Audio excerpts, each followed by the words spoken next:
नमस्कार, जोहार। झारखंड का एकमात्र सरकारी न्यूज चैनल क्लीन न्यूज में आपका स्वागत है।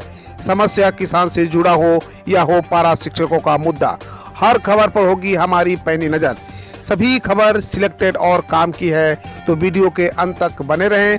साथ ही आप न्यूज को किस गांव या शहर से देख रहे हैं, हमें कमेंट में ज़रूर बताइए। आज का लाइक हम 100 रखते हैं, उम्मीद है कि आप इसे पूरा करेंगे। और रोजाना पंचायत चुनाव का अपडेट पाने के लिए चैनल को सब्सक्राइब कर बेल आइकन को प्रेस करें। तो चलिए जानते हैं आज का मुख्य समाचार। झारखंड में अब कोविड निगेटिव रिपोर्ट वाले सभी मरीजों की होगी टीबी की जांच। हर जिले में होगी 10 बेड की व्यवस्था। राज्य में संचालित राष्ट्रीय यक्ष्मा नियंत्रण कार्यक्रमों को सुदृढ़ किया जाएगा। स्वास्थ्य विभाग के अपर मुख्य सचिव अरुण कुमार सिंह ने कहा कि इसके तहत पंचायत स्तर पर साप्ताहिक निक्षय दिवस के तहत सघन टीबी खोज चलाया जाएगा। हर माह कम से कम एक बार आंगनबाड़ी सेविका सहिया और टीबी चैंपियन के द्वारा प्रत्येक घर से टीबी के लक्षण वाले मरीजों की तलाश कर टीबी की जांच कराई जाएगी। विधानसभा की कार्यवाही सोमवार तक के लिए स्थगित, उठा जेपीएससी का मुद्दा। इन दिनों झारखंड विधानसभा व शीतकालीन सत्र चल रहा है। विधानसभा की कार्यवाही शुक्रवार को दोपहर बाद 12:30 बजे शुरू हुई। कार्यवाही शुरू होते ही विपक्षी सदस्यों ने झारखंड लोक सेवा आयोग की ओर से आयोजित सिविल सेवा की प्रारंभिक परीक्षा में कथित धांधली का मुद्दा उठाया। विपक्षी सदस्यों ने इस मामले पर सरकार से जवाब मांगा। इसको लेकर सदन में बहस शुरू हो गई। हंगामे के बीच विधानसभा अध्यक्ष ने सदन की कार्यवाही को सोमवार यानी 20 दिसंबर तक के लिए स्थगित कर दिया है। बता दें कि जेपीएससी सिविल सेवा की प्रारंभिक परीक्षा में धांधली का मसला झारखंड हाईकोर्ट भी पहुंच चुका है। विपक्ष इस मसले पर सरकार को घेरने में लगी हुई है। पूरे झारखंड में शीतलहर चलने के आसार, 4 डिग्री तक पहुंच सकता है तापमान। मौसम विभाग ने झारखंड के मौसम को लेकर नया पूर्वानुमान जताया है। आने वाले कुछ दिनों में पूरा प्रदेश शीतलहर की चपेट में आ सकता है। न्यूनतम तापमान 4 डिग्री सेल्सियस तक पहुंचने का अनुमान है। ऐसे में लोगों को कपकपाने वाली ठंड का सामना करना पड़ सकता है। रांची मौसम विज्ञान केंद्र के वैज्ञानिकों ने बताया कि उत्तर भारत से लगातार ठंडी हवाएं प्रवेश कर रही है, जिससे झारखंड की राजधानी समेत अन्य जिलों में तापमान गिर रहा है। ठंडी हवाओं का दौर फिलहाल जारी रहने के आसार व्यक्त किए गए हैं। इससे पूरा झारखंड शीतलहर की चपेट में आ सकता है। मुख्यमंत्री हेमंत सोरेन के गृह जिले में वृद्धा पेंशन से कृषि लोन की कटौती, किसानों को कर्ज माफी का इंतजार। झारखंड के मुख्यमंत्री हेमंत सोरेन के गृह जिले रामगढ़ के किसानों को चुनाव के दौरान किए गए एक वादे का शिद्दत से इंतजार है। हेमंत सोरेन ने विधानसभा चुनाव प्रचार के दौरान कहा था कि यदि वो सत्ता में आते हैं तो सबसे पहले कृषि ऋण माफ करने को लेकर योजना लाएंगे। हेमंत सोरेन को सत्ता में 2 साल से ज्यादा का समय हो गया है, लेकिन किसानों से किया गया वादा अभी तक पूरा नहीं किया जा सका है। मुख्यमंत्री के गृह जिले रामगढ़ के किसानों को इस वादे पर अमल का अभी तक इंतजार है। कर्ज लेने वाले किसानों की स्थिति ऐसी हो चुकी है कि बैंक अब वृद्धा पेंशन से कर्ज के पैसे काट रही है। झारखंड महागठबंधन में खटपट, सीएम सोरेन के साथ बैठक से कांग्रेस ने किया किनारा। झारखंड की राजनीति में उठापटक के संकेतों से सरगर्मी बढ़ गई है। सत्तारूढ़ महागठबंधन के घटक दलों में इन दिनों सब कुछ ठीक ठाक नहीं चल रहा है। झारखंड विधानसभा के शीतकालीन सत्र के मद्देनजर गुरुवार को मुख्यमंत्री हेमंत सोरेन की अध्यक्षता में महागठबंधन के घटकों दलों की आयोजित बैठक से महत्वपूर्ण घटक दल कांग्रेस पार्टी ने दूरी बना ली। सत्तारूढ़ गठबंधन की कलह से प्रदेश सरकार को लेकर कयासबाजियों को दौर शुरू हो गया है। कांग्रेस के तल्ख तेवर से ठंड के प्रकोप का सामना कर रहे झारखंड के सियासी पारा चढ़ गया। कांग्रेसी कई मुद्दों को लेकर हेमंत सोरेन सरकार से नाराज है। नक्सली संगठन पीएलएफआई को पुलिस की गतिविधियों की जानकारी देने वाला चढ़ा पुलिस के हत्थे, पुलिस ने भेजा जेल। पुलिस की गतिविधियों की जानकारी पीएलएफआई उग्रवादियों तक पहुंचाने के आरोप में खूंटी के रनिया पुलिस ने सौदे सीआरपीएफ कैंप के पास से गुदड़ी थाना क्षेत्र के उसंगिद गांव निवासी 30 वर्षीय बुधराम धुन को गिरफ्तार कर लिया। इस संबंध में रनिया प्रभारी रोशन कुमार ने बताया कि आरोपी सौदे सीआरपीएफ कैंप के आसपास भ्रमण कर रहा था। जब वहां पुलिस पहुंची तो वह भागने का प्रयास करने लगा। इसी दौरान पुलिस के जवानों ने उसे खदेड़ कर पकड़ लिया। उसे गिरफ्तार कर छानबीन की गई। आयुष्मान में इलाज के बाद झारखंड के निजी अस्पतालों को नहीं मिल रहे हैं पैसे, संचालकों का योजना से हो रहा है मोहभंग। झारखंड आरोग्य सोसाइटी के पास निजी इंश्योरेंस कंपनियों के लाखों रुपए जमा है, लेकिन निजी अस्पताल मरीजों का इलाज करने के बाद भी 4 साल से पैसा मिलने के इंतजार में है। इलाज का पैसा नहीं मिलने पर कई निजी अस्पताल आयुष्मान योजना में रुचि नहीं दिखा रहे हैं। अस्पताल संचालकों का कहना है कि इलाज में उनके द्वारा इस उम्मीद में पैसा खर्च किया गया था कि कुछ समय बाद बीमा का क्लेम मिल जाएगा। इंश्योरेंस कंपनी चोलामंडलम ने 2 करोड़ का फंड जमा करा दिया है, लेकिन निजी अस्पतालों को पैसा वितरित नहीं किया जा रहा है। निजी अस्पतालों का पैसा फंसा होने पर district IMA association Ranchi, Dhanbad और चतरा के पदाधिकारियों ने स्वास्थ्य सचिव को पत्र लिखकर पैसा दिलाने का आग्रह किया। RSBY को अब झारखंड आरोग्य सोसाइटी यानी आयुष्मान भारत योजना में तब्दील किया गया वह परेशान से शुरू हुई है।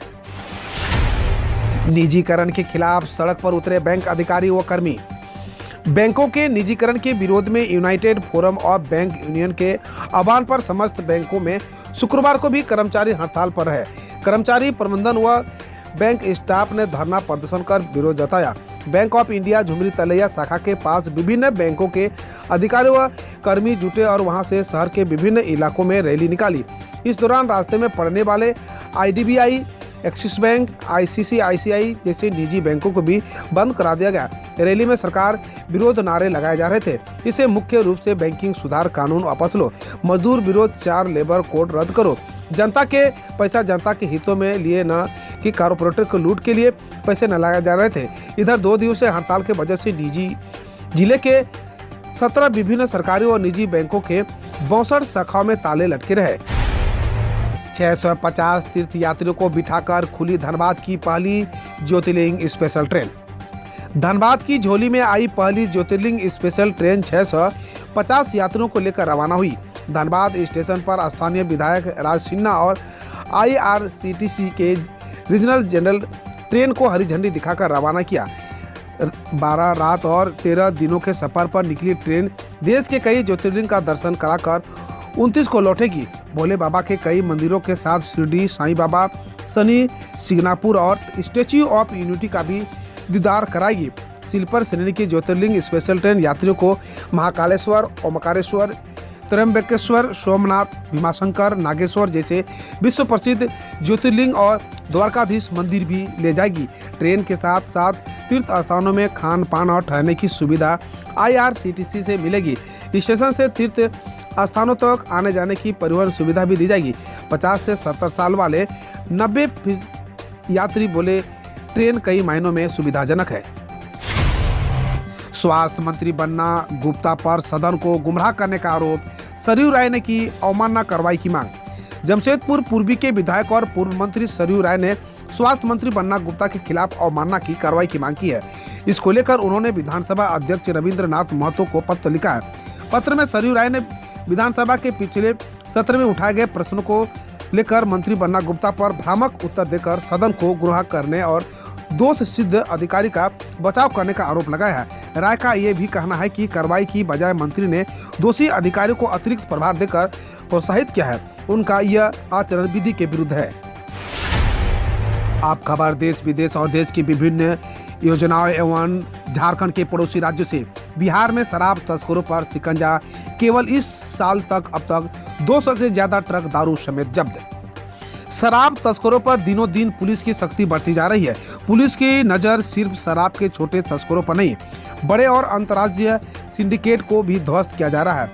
राज्य में शराबबंदी के बाद दूसरे प्रदेशों से चोरी छुपे शराब की खेप बिहार लाई जाती है, जिसमें छोटी गाड़ियों से लेकर ट्रकों तक का इस्तेमाल होता है। बड़ी खेप लाने के जरिया ट्रक भी है। तस्करी के इस नेटवर्क पर पुलिस की मद्य निषेध इकाई की पैनी नजर रख रही है। सहरसा में 5 स्कूलों के 21 शिक्षकों पर रद्द होगा नियोजन। शिक्षा विभाग ने जारी किया पत्र, जाने क्या हुआ पूरा मामला। सहरसा जिले के शिवरी बख्तियारपुर प्रखंड की कठमुडर पंचायत के 5 स्कूलों में पदस्थापित 21 शिक्षकों का नियोजन रद्द होगा।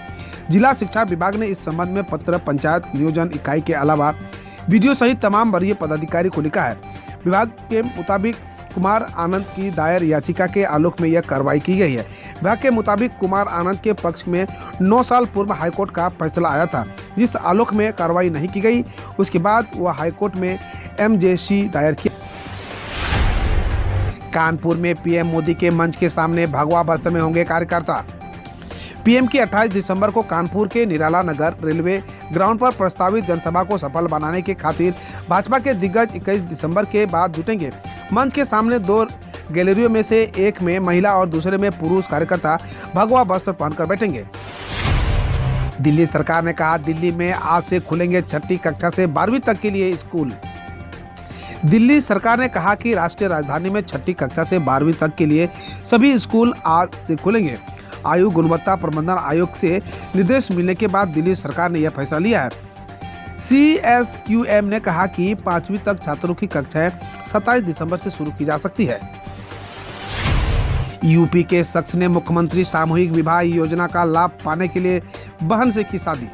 फिरोजाबाद में एक शख्स ने मुख्यमंत्री सामूहिक विवाह योजना का लाभ पाने के लिए कथित तौर पर अपनी बहन से शादी कर ली। योजना में प्रत्येक दंपति को 35,000 के तोहफे कैश मिलता है। शख्स के खिलाफ FIR दर्ज हुई है और black development officer Naresh Kumar के मुताबिक मामले में शामिल लोगों पर कार्रवाई की जाएगी। 20 दिसंबर से रखरखाव के लिए सोमवार व गुरुवार 2.5 घंटे बंद रहेगी अटल टनल।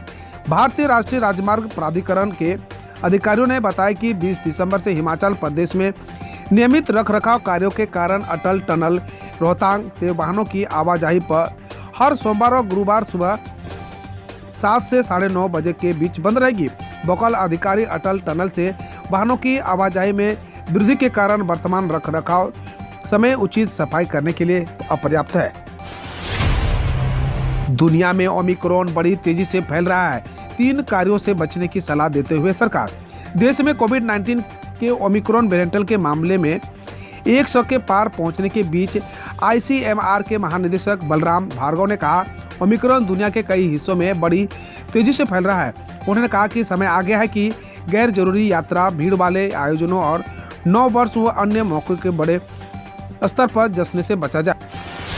1 जनवरी को 10 साल पुराने डीजल वाहनों का पंजीकरण रद्द करेगी दिल्ली सरकार। नेशनल ग्रीन ट्रिब्यूनल के निर्देशों के मद्देनजर दिल्ली सरकार 1 जनवरी 2022 को 10 साल पुराने सभी डीजल वाहनों का हम रोज ऐसे ही न्यूज लाते रहेंगे। तो यदि आपने अभी तक क्लीन न्यूज को सब्सक्राइब नहीं किया है तो पहले फटाफट सब्सक्राइब कर लें, साथ ही बेल आइकन को दबा दें ताकि कोई अपडेट मिस ना हो।